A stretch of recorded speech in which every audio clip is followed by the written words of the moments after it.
Okay, so sewing, you said it's the never-ending puzzle. Yeah, How, it's a challenge that there's always more to learn. There's always new techniques. There's always new tricks.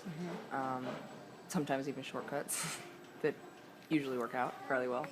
And it makes me think because I use that as my stimulation, my intellectual stimulation in figuring out the problem. I don't ever sew from a pattern. okay. In fact, since I started sewing again, like 2 years ago, I haven't. So you've only started 2 years ago. Yeah, I had made wow. one skirt when I was 12 with my stepmom, and then I would have never guessed that seeing your stuff. I started right after Leela was born. Wow, that's pretty recent.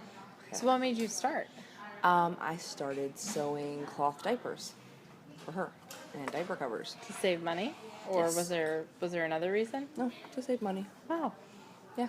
So get excited. and I didn't want to have to fold the diapers all the time, so I sewed my own fitted ones, which is a fairly simple project. So That's awesome.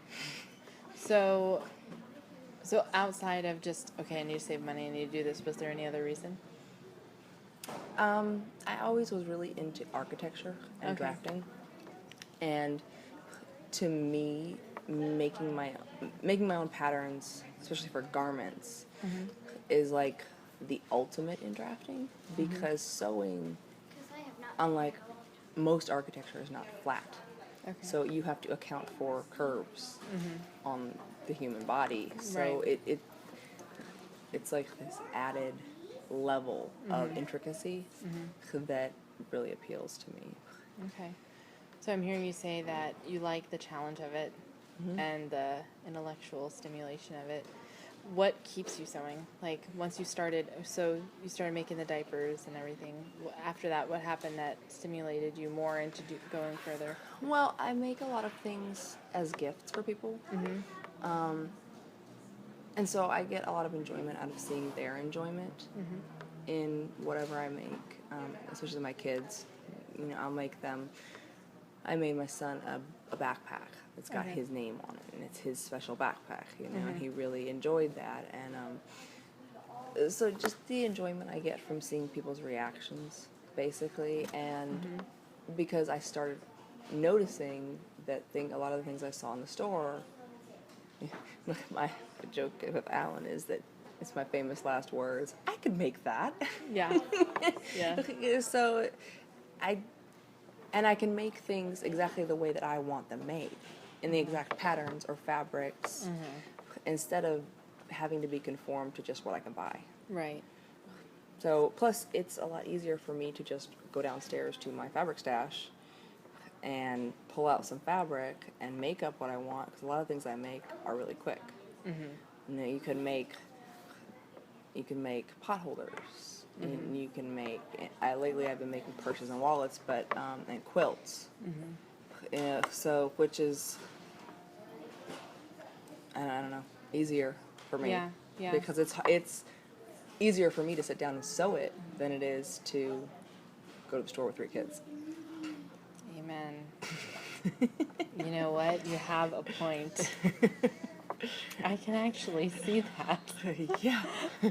Wow. All the time that it would, That never occurred to me. even though it would take me a while maybe to make something, the quilt I'm working on right now, by the time I'm done with it, I'll probably have about 40 hours invested into it. Right. But I can do that when the kids are sleeping, Yeah. you know, and Yeah, and you can't go to the store when the kids are sleeping. Well, technically you could, I but could, it might not be a good idea. I could, but by that point I'm so tired, you know, Yeah. it relaxes me, so. So, what would you say are the categories of sewing?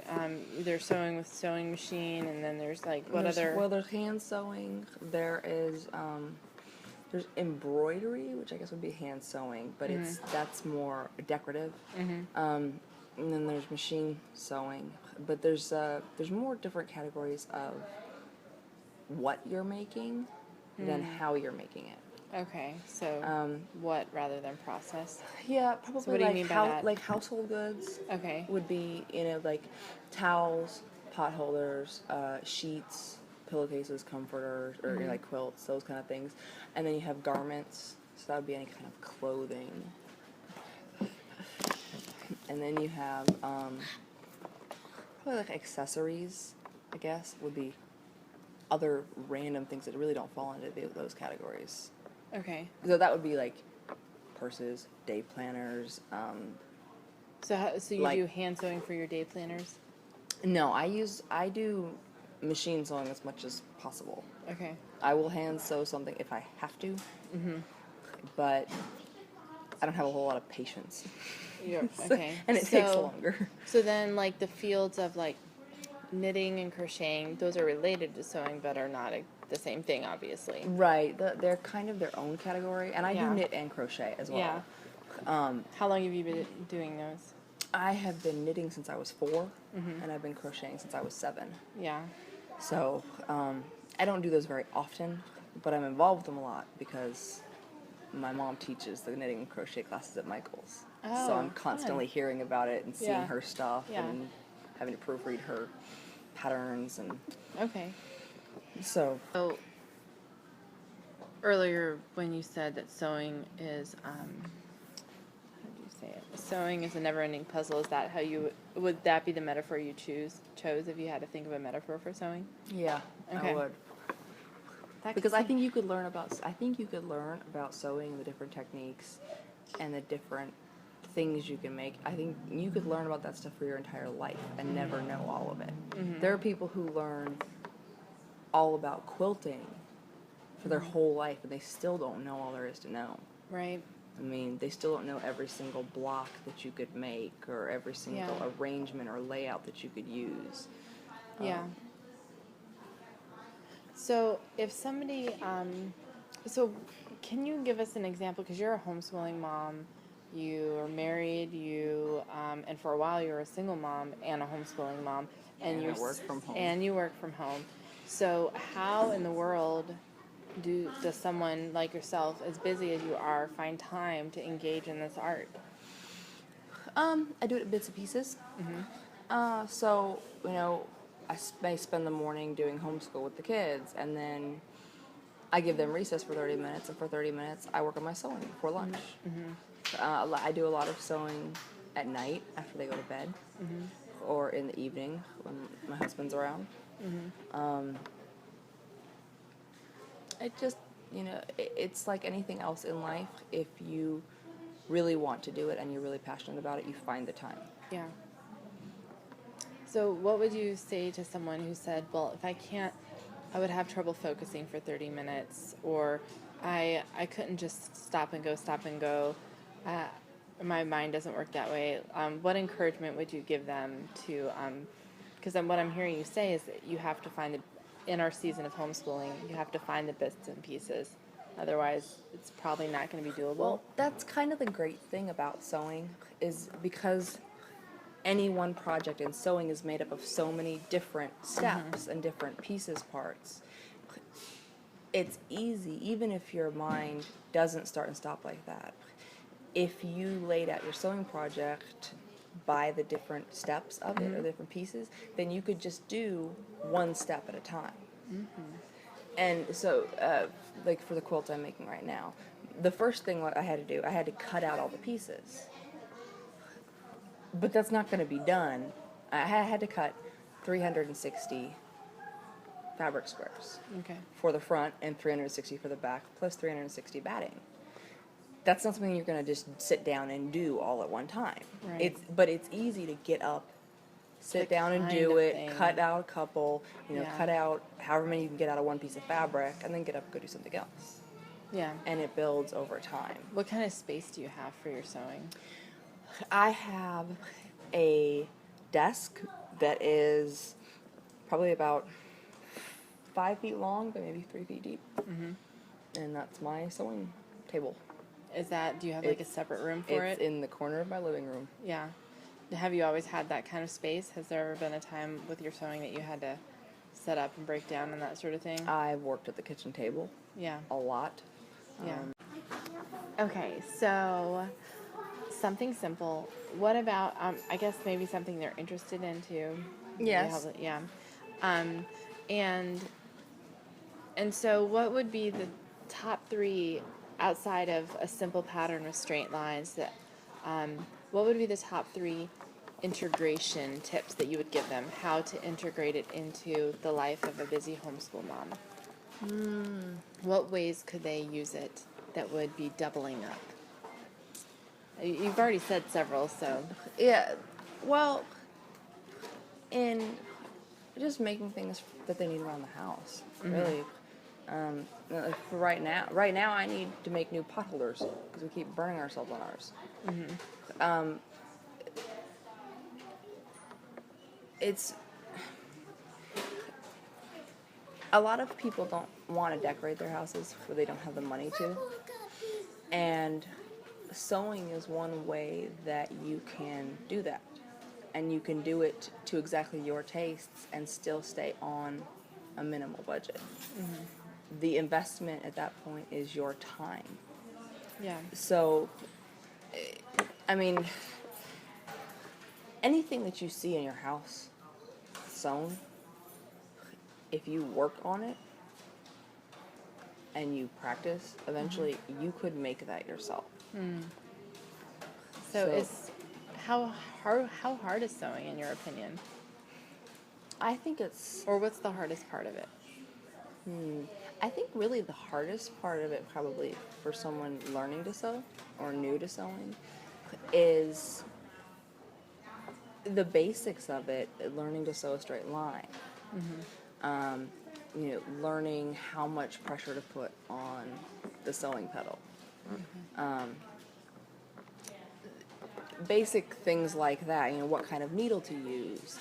But those are all things that can be learned and only require practice to get better. Okay. They're not difficult in and of themselves. It can get more confusing if you are trying to make your own patterns. I would definitely recommend doing a practice piece of something that you've never made before, Right. using scrap fabric or something that doesn't. So do you recommend patterns then? Some people love patterns. For me, part of my enjoyment is in drafting my own patterns. I actually have my own dress form and books on pattern making as far as what measurements to take. So at what point in your sewing did you begin getting all those other things, the books, and was it right away or was it just kind of... No, it wasn't right away. They were given to me as a gift, actually. My boss gave me the dress form and the 2 books for my birthday. Cool. So you already so- had this love and some people was around about you 6 noticed months it and they into it. started giving you gifts and that sort of thing. So Yeah. it's become more involved as you played with it more. Yeah. That's really cool. So can you think of any particular story of you just playing with this art, really enjoying it, just in the midst of life that sticks out in your mind that you would like to share? Well, I think probably my biggest accomplishment I would consider with my sewing, or the thing that I enjoyed the most, although it gave me the biggest headache, was Caleb wanted an orange jacket, like an orange denim jacket for winter. Okay. Like fleece lined and everything, And I didn't use a pattern for it, and it required a lot of ripping out stitches and a lot of nights of me laying there and I'm trying to go to sleep and all I'm thinking about is how these pattern pieces need to fit together and how do I need the order I need to stitch them together in and everything. But it took me a while to figure it out, figure out the pattern, figure out the measurements, get everything sewn together the right way. But when I did, he was so ecstatically happy about it, and it made all the work worth it. That's really cool. And I don't know if I'll ever make another jacket again. But I figured, where was I going to find him the type of jacket he wanted? Right. In orange. And you got to bless him with that. That's pretty cool. Yes, and it was very cute on him. So last question. Any thoughts on, like, if somebody already knows how to sew a little bit, but they've kind of gotten out of it, feeling like they don't have time, they want to go deeper with it, other than the tips you've already made about integrating it, doing it piece by piece, do you have any going deeper tips? You mentioned something about books in a dress form. Is that a way to go deeper? That is, basically, it's a lot of research. It's a lot of reading. I use Pinterest a lot and the internet a lot. When I come across something that I don't know how to make or don't know how to do, I Google it or I type it into Pinterest as best I can because I don't always know what the correct terminology is. Okay. But I find using the image search on Google or when you're on Pinterest you can see the images to be really helpful. So even if I don't know the exact title of something, I can type in. I can find the picture of something that's similar to what I'm trying to accomplish. And there are tons of tutorials out there. Some of them are good, some of them not so good. Yeah. Is there a tutorial off the top of your head you can think of, like a certain blog or website that's really good? For sewing, not off the top of my head. I can send you one. Yeah, that'd be great. So, yeah, I mean, I just a lot of research. And then when you find something in your reading that you don't know, like recently I learned a sort of specific type of quilt that I want to make. It's called a string quilt. Okay. Well, that gave me the term to be able to look that up and find more information on that. So not having known all the terminology doesn't have to stop you from jumping in. Just type in what you see. And basically. And somebody will have described it that way probably as well. Yeah. Yeah. Or somewhere there will be some kind of connection like that. And that's why I find the images to be a lot of help. It's exciting. Instead of just the web pages. So, and this may be the same answer as you've said before but for you, what is the most enchanting thing about sewing? It's me time. Mm-hmm. I make things for other people, but the process is just for me. That's my special thing that I do for myself, to give myself a break, to de-stress, and thankfully Alan gets that. That's really awesome. He's quite happy to see me be happy when I'm sewing. Yeah. He actually helped me iron the other night. Ah, nice. And went to Walmart and picked up white thread for me today, to surprise me with. I know, right? White thread. I'm ecstatically happy because. And now you have a good idea of what you want for Christmas and your birthday. You're like, sewing stuff. Yeah. Yeah. I'm sure his mom's gonna send me some stuff. She has her own sewing room. That's cool. We're talking like 40. But most people don't. Yeah, no, most people don't. And even if you did, she does it for a living as well. Mom, you would never be in there because you would always be having to have your hand in other things. So maybe, I mean, just hearing you talk, it seems like having it in the kitchen, having it in the living room is the way to make it happen during this season of our life. Because you can't always walk away from the kids or the house or what's going on. Yeah. Plus, it's also giving me the opportunity for Emma to watch what I'm doing, for me to explain things that I'm doing to her, and her to pick up a little here and a little there, and she's actually started wanting to sew. That's so awesome. She's actually, I helped her make that's another good idea for a first project, a drawstring bag.